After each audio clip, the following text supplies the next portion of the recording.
আবার রান্নাঘরে চলে এসেছি। এখন রান্না হবে চিংড়ি মাছের কালিয়া। কড়াই তেল দিয়ে দিয়েছি। তেলটা গরম হয়ে গেলে আমি পেঁয়াজটা ভেজে নেবো।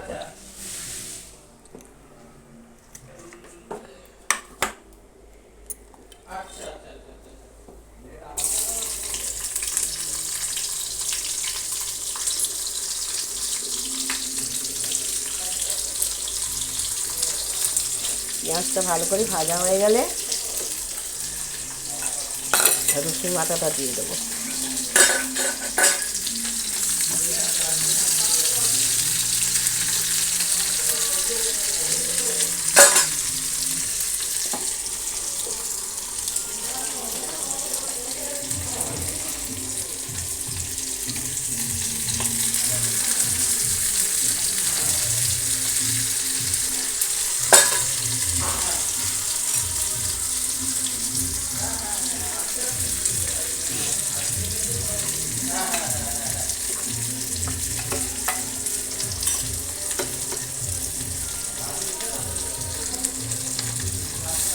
রসুন বাটাটা দিয়ে দিলাম।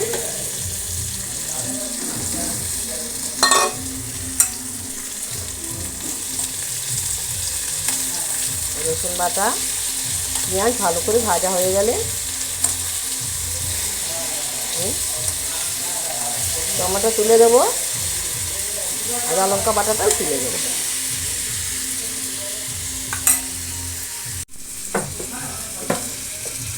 টমেটো দিয়েছি, আদা লঙ্কা বাটাটাও দিয়ে দেবো।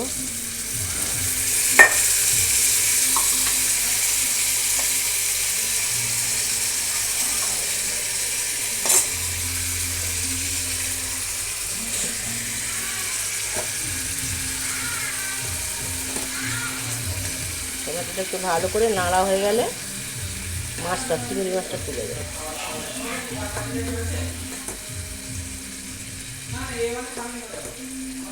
নুন হলুদ দিয়ে দেবো।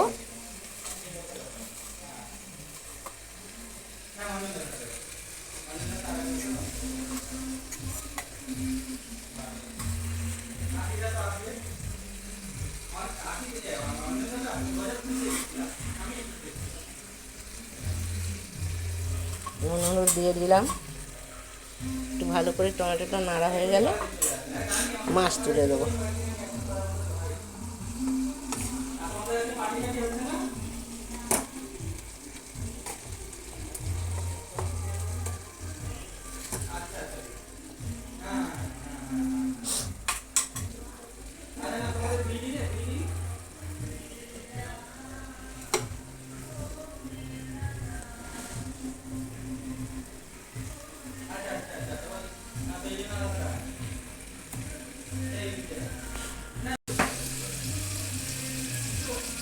মোটামুটি নাড়া হয়ে গেছে, টমেটো দিয়ে দিয়েছি। এবার আমি চিংড়ি মাছটা তুলে দেবো।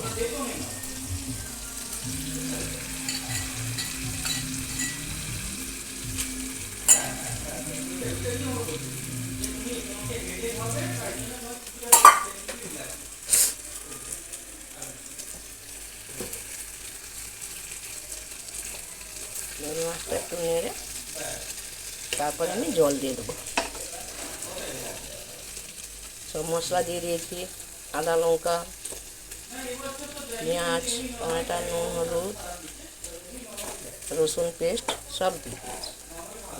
এবারে চিংড়ি মাছটা একটু ভালোভাবে নেড়ে নিয়ে আমি জল দিয়ে দেবো। এবার নাড়া হয়ে গেছে, আমি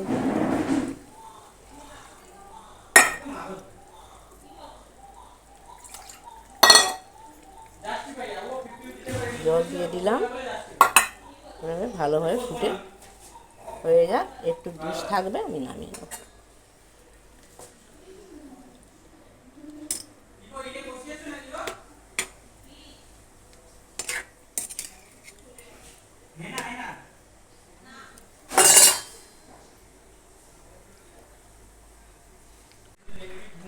চিংড়ি মাছের কালিয়া মাছ বড় বড় চিংড়ি তো, তাই কালিয়া বানিয়েছি।